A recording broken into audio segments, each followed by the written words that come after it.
Tiniyak na kabi-kabila na naman ang handaan ngayong magpapasko. Ang ilang probinsya, kanya-kanyang pambato ng bidang pagkain tuwing holiday season.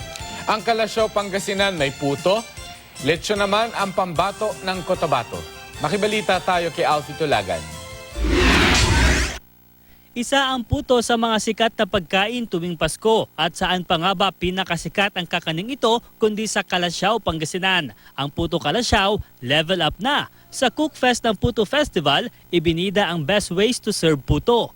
Mula pang agahan, merienda, tanghalian at hapunan, may lugar ang puto sa hapagkainan. Meron silang tinatawag na egg puto salad lettuce wrap. Makikita ninyo, laman niyan ay puto at mga gulay. Meron din silang mga kakaibang puto. Ito, buchi. Ang laman pala niyan ay puto din sa loob. Sa mga kapuso naman natin na medyo inaantok pa dahil sa lamig ng panahon, ayan, pwede silang magising-gising dahil sa tinatawag na gising-gising with puto kutsinta. Suwak na pang merienda ang puto sanya, puto spaghetti at puto con jelly. May pang-ulam din, gaya ng spicy hearty rolled puto, puto con creamy beef mushroom at puto paella.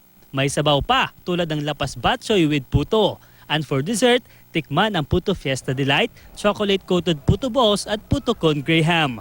Libreng ipinatikim sa publiko ang mga inihaing puto dishes. Ayos!